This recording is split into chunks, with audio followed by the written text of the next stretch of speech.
now. Thomas Hearns is an open book for Ray Leonard. Backs up against the ropes. This is one of the most unusual calls by a referee in the history of the sport. The first loss. A tremendous victory. Leonard fighting off the ropes. It happened. It happened. Uppercut by Douglas. Down goes Tyson. Wilson, right hand shot. Excellent. Knocks out by Tyson. Slumps to the canvas. The champion struggles to stay on his feet. How do you like it? How do you like it?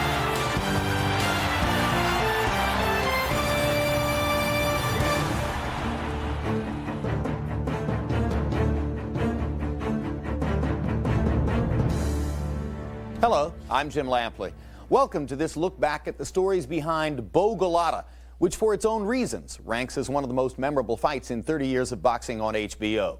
In this case, it's worth noting, memorable need not mean great fight.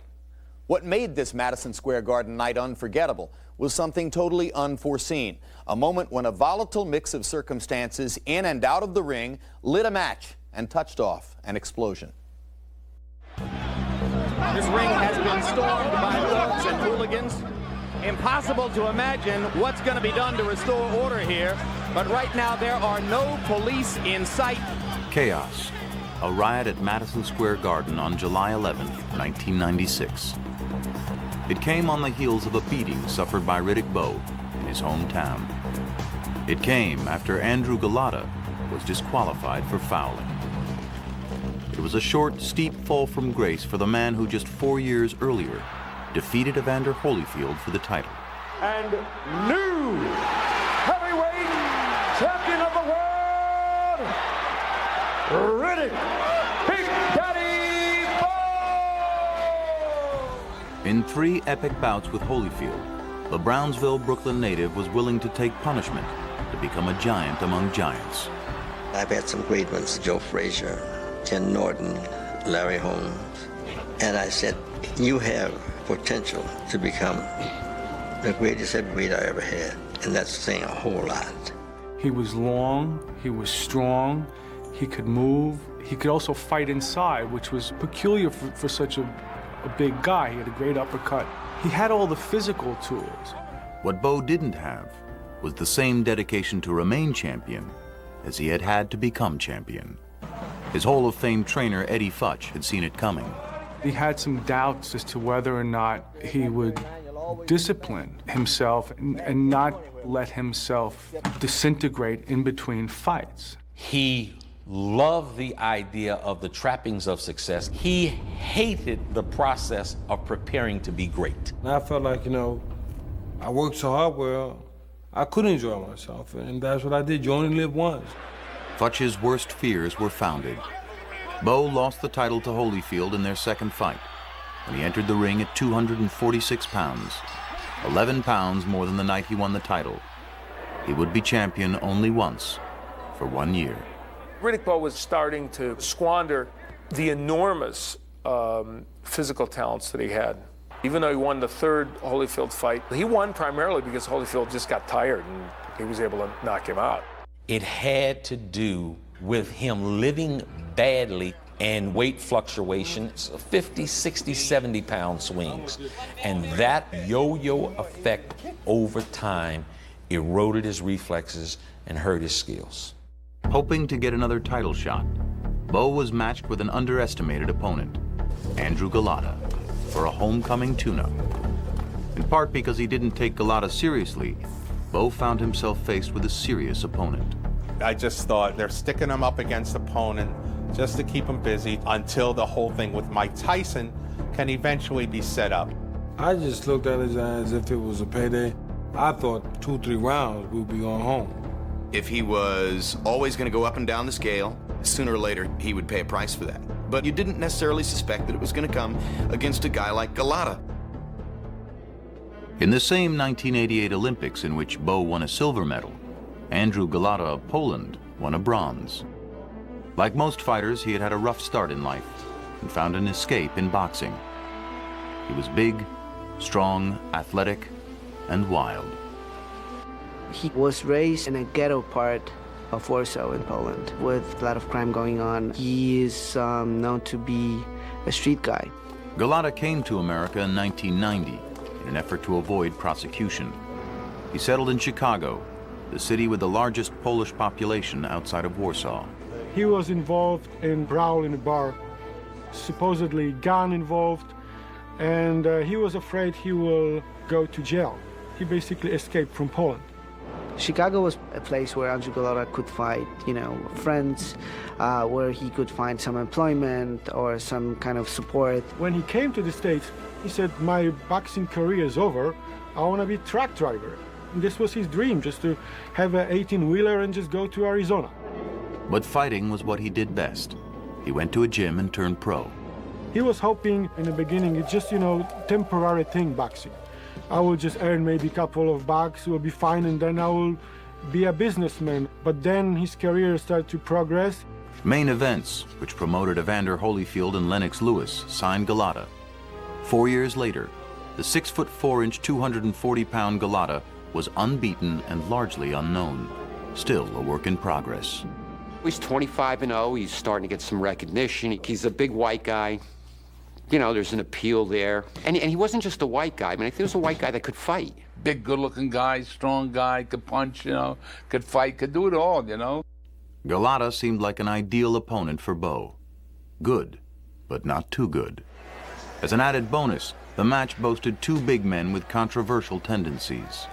There's the bell, and now some extra work. Oh, a little kickboxing by Elijah Tillery. Bowe won't stand for that. Rock Newman, the manager of Riddick Bowe, and a tag team comes in. Rock wasn't going to have Elijah kicking Riddick, injuring him, and then throwing him off for a year or two. During his rematch with Evander Holyfield, Bowe's crew also imposed street justice on the infamous Fan Man. There's a massive melee at ringside. Rock Newman, Riddick Bowe's manager, was right there. We was like, hold up, this guy's fucking us up. How does this stuff find us? It was just utter chaos. All you could do was to try to react to it as best you could. Rock is confrontational. Rock is from the politics of engagement, not from the politics of contemplation. Golota did his own dirty work. Golota had a reputation as being a guy who occasionally lost control. It was a biting incident in a fight. Golota in deep trouble. The referee comes up, your man bit the other fighter. Andrew, did you bite the guy? Andrew looked at us and he said, I had to bite the motherfucker. Given his background as a street kid from Warsaw, he would reveal himself in the ring, where you can't hide from who you are. I don't think he does it intentionally. I think something goes in his mind and he blanks out. Here's the Nicholson fight. He's winning every round. He's got the guy under control. He's hurting him. But yet, because it was going into the later rounds, he headbutted the guy. He does not know how to handle pressure. Prior to refereeing the fight, several people in the boxing business had warned me of his reputation with the low blows, hitting behind the head, biting, etc. And Luduva, Rock Newman, also had a reputation of being excitable. So I had quite a bit of concerns going into that fight. The recipe for disaster was in place on July 11, 1996, in the heart of New York City. Prior to the fight, we entered the dressing room of each fighter, and I went to Andrew Golota, and I said, Andrew, I don't want any of that stuff going on tonight. And he just looked me right in the eye, and he said, I do what I have to do to win. When we walk into the arena, first thing I noticed was I didn't notice police officers. I didn't see NYPD. The crowd was much more frenzied than I expected for a fight most people in boxing had very low expectations of. Boxing has always been an ethnic-oriented sport. There had been no Polish serious heavyweight in the memory of man, and here he was, and his supporters stood and roared. Brownsville people had started problem with the white people from Poland. The people from Brownsville didn't like the red and white flags being flown in their faces. Almost half of the stadium were Polak, and they had flags, and they were ready to fight before the fight started. People don't need to wear jerseys. When one fighter is white and Polish and the other fighter is black and from Brownsville. With that energy in there, it's like a bomb just waiting to go off. From the start, it was clear that Golota had the size and the skill to compete with Bowe. Crowd lights up as Golota lands a combo. Bowe's wobbled. This is the first guy I ever fought that could hit me with a jab at will. It surprised me and threw me off. Just about everyone in press row was expecting Bowe to go through the guy pretty easily. And all of a sudden, I remember Golota out-jabbing him, really out-jabbing him. And Bowe may be surprised, Jim, that a guy is out-jabbing him. I remember as the rounds went on, turning to a writer next to me and saying, this guy looks like Jack Dempsey. The volatile Garden crowd was stunned by Golota's success against Bowe, but it was the Pole's inability to control his punches that turned the situation explosive. First, there was a shock that Golota was so clearly superior to Bowe.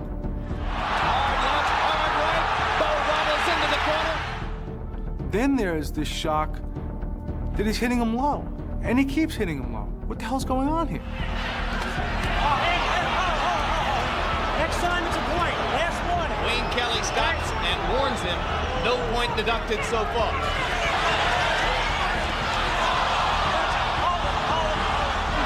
And Wayne Kelly is going to have to give Bowe a timeout. There's a point deducted from each of the three scorecards. 1 point.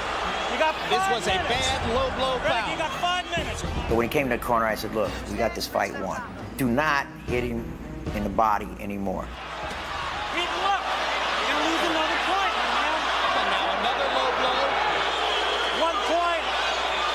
And Golota has lost a second point. And Harold, what comes next? Jim, the thing that comes next, without question, is a disqualification. I mean, I don't know how much of this Wayne Kelly's going to put up with.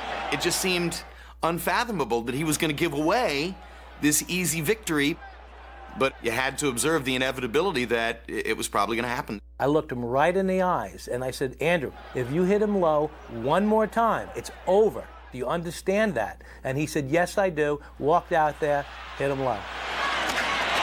That was another low blow. Down goes Bowe, and that's it. That's it. Great. It's a disqualification. It's time to someone that understands that you're going to have to keep the rules in this business. And now there's a fight in the ring that's been started by some of Bowe's handlers who went after Lou Duva, and somebody's going to get hurt in there. I remember a guy from Bowe's camp jumping into the mix and started to tomahawk Golota. I wasn't going in there to hit Golota until I felt like I was assaulted. And there are more people trying to go in. And security. Don't do it. They'll stop it. Get back. Go back where you'll see the tongue. Get on back. My microphone got knocked off my head. Don't do it, son. Don't do There's that. There's danger all over the place here. This is a very desperate situation. Lou Duva's in trouble. Lou Duva's in trouble on the ring mat. When he was on the ground, he was getting kicked. He was getting punched. 70-year-old man, he was helpless. First thing I thought is, oh my God, Lou's died in there, right in the middle of all this craziness in the ring, but he clearly wasn't conscious. Duva's being taken out on a gurney right now, and we hope that they can get it through the crowd. They had about 4 or 5 guys carrying it, and they were turning me over. I said, for Christmas' sake, it's safer to go back in the ring and fight. You guys are killing me over here, you know? 4 minutes after Golota was attacked, Duva was taken to the hospital for observation. The violence in the garden was spreading. George Foreman trying to be the peacemaker. What are you doing? Hey, what are you doing, guys? What are you going to accomplish in there? I don't know if it was racial, but it felt sort of tribal. It felt like what I imagine a soccer riot could be like. People were getting hit over the head with chairs. People were getting stomped on. It's flaring up again now behind us. Another riot. Guys jumping over chairs. Riots and fights are breaking out at ringside. At that point, I realized, well, if I stay here, I'm not going to be able to report much longer because this whole setup is bound to come apart. And I just dumped off my headset and ran up one section in Madison Square Gardens to deliver a little bit broader perspective on what was going on. I've never been involved in a more personally terrifying situation than that one. This ring has been stormed by thugs and hooligans. Obviously, emotions were flowing high on both sides. You expect that in a matter of a minute or two, the powers that be are going to get it organized and cleared up. Well, there were no powers that be, were there? It was the desire of Madison Square Garden to provide their own security. And of course, since it's a private arena, unless you're invited in, you can't be there. In the beginning, there was no security at all. There was a couple of guys in their 60s trying to stop guys in their 20s. I was actually at home. I was watching TV, and a flash came across the TV that there was a riot going on in Madison Square Garden. So I called my security detail, and I responded. Some 15 minutes after Golota was attacked, Safer's security force finally arrived. It was worse than I thought it would be, and my biggest concern was that we had not been notified in a timely manner. Order was restored some 23 minutes after the fight ended. Ross Greenberg, producing from the truck, said to me, okay, I think we've covered this. Offer whatever personal comment you want to make, and then take us off the air. Something about that phrase just triggered the recognition. By the way, I've got a teenage daughter in here somewhere. I'm going to go find her. That became the personal comment. Situation. Myself, I got a 16-year-old daughter in here somewhere, and I'm looking to be sure that she's safe. This morning, the New York police summoned Bowe's manager to this precinct headquarters a block from the Garden. He was ordered to review the videotapes and identify anybody from Bowe's camp involved in the fighting. I remember just being so personally angry with Golota that, I went into the ring and screamed at him. 10 seconds later, the ring was full. Now, history has it that I started a riot. And now the number of arrests are up to 10. The police are reviewing the videotapes with boxing officials and will make further arrests based on an analysis of the videotapes. In all, 22 people were injured and 14 arrests were made, including Jason Harris, a member of the Bowe security staff. Harris, it turned out, had a record of violence, including the Fan Man incident, when his weapon of choice had been a walkie-talkie. He was given a 5-year suspended sentence.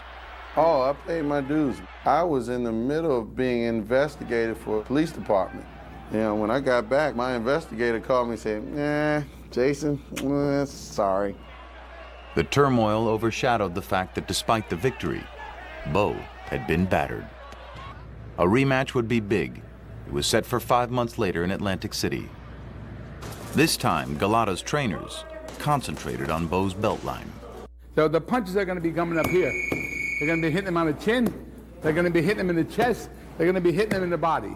They're going to hit me there. Over here, we've taught Andrew to keep away. This is a no zone over here.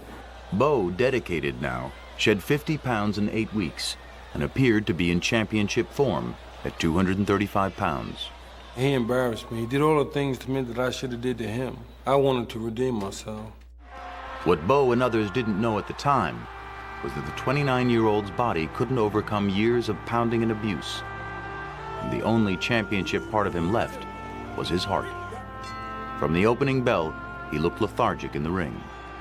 It soon became apparent that he was a spent force. That first fight was not just a matter of conditioning. He was an old fighter before he got old. He proceeded to hammer Bowe with the most continuous assortment of power punches that any heavyweight has ever had to take in a big fight.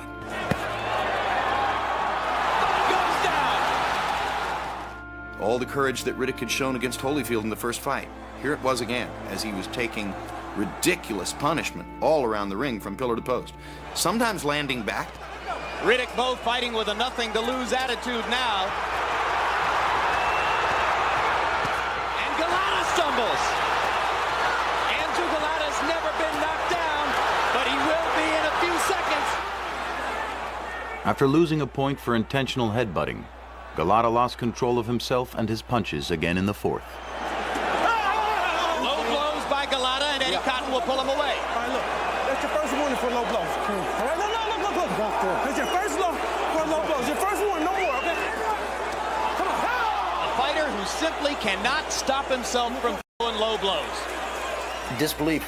I couldn't believe I was seeing the same thing again. I want all straight punches. And goddammit, step the jab in. No more body punches. You gotta go to the head with this guy. Uppercuts and go to the head with this guy. Even with 2 points now deducted from his score, Golota continued his onslaught. That That's a knockdown. That's another knockdown. Golota received another warning in the 6th round. And now Eddie Cotton's going to warn Golota for rabbit punching. Late in the 9th round, he went back to it again. And the last two was a combination, way below the belt. Low blows, and down goes Bowe again. Yeah, that's it. He's calling the fight over. He's disqualified Golota again. He was willing to fight hands down, but because he's an idiot, he got himself disqualified. He didn't want to be there. I felt sad for him. I felt sad for Riddick.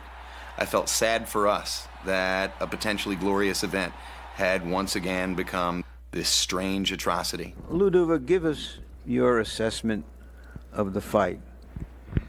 Well, I don't know what to say. I really don't. I'm going to sit down with Andrew and say, look, do you want to be a fighter or don't you want to be a fighter? If you don't want to be the fighter that fights in the ring and fights the right way, then you better go look for a championship of a tough man contest in a bar or something like that, because it's not going to happen.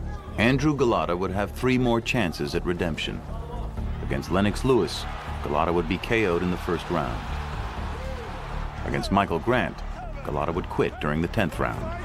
You want to fight? You want to fight? You want to fight?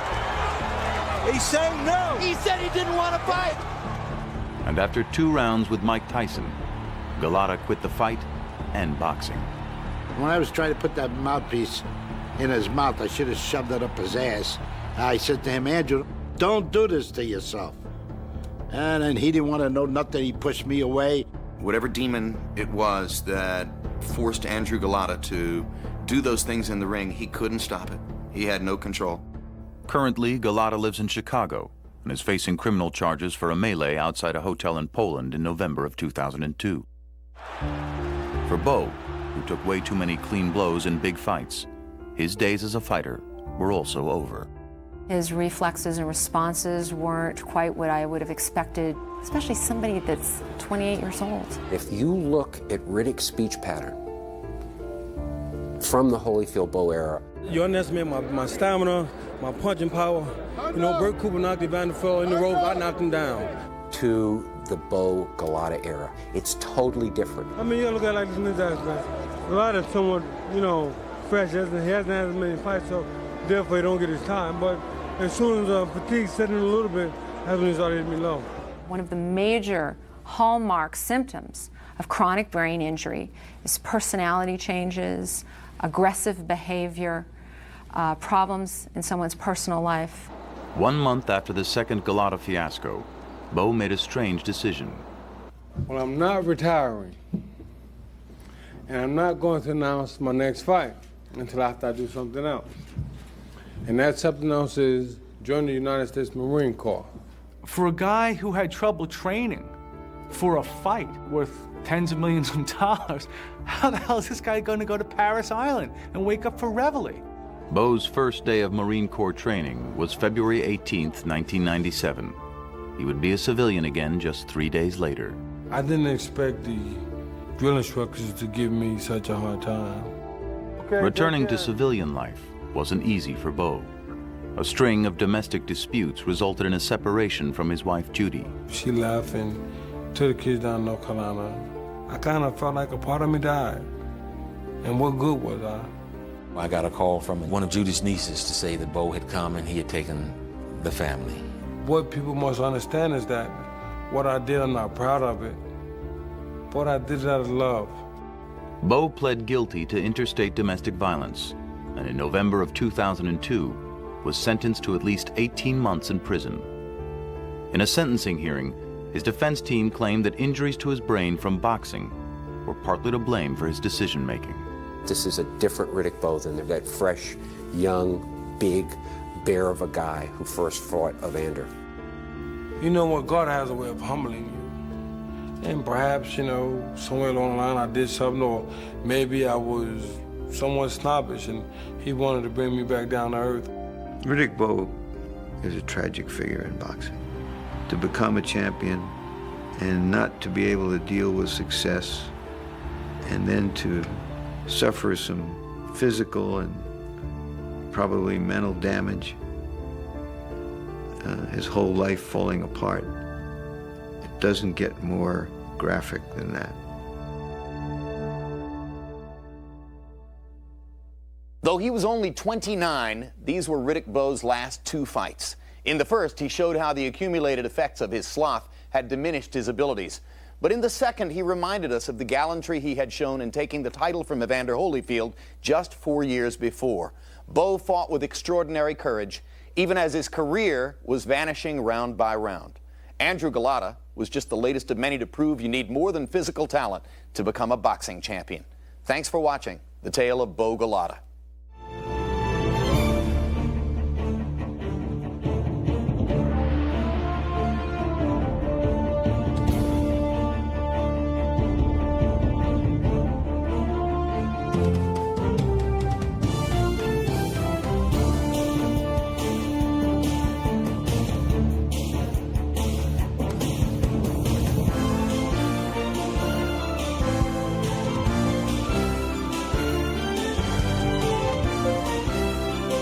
This has been a presentation of HBO Sports, the network of champions.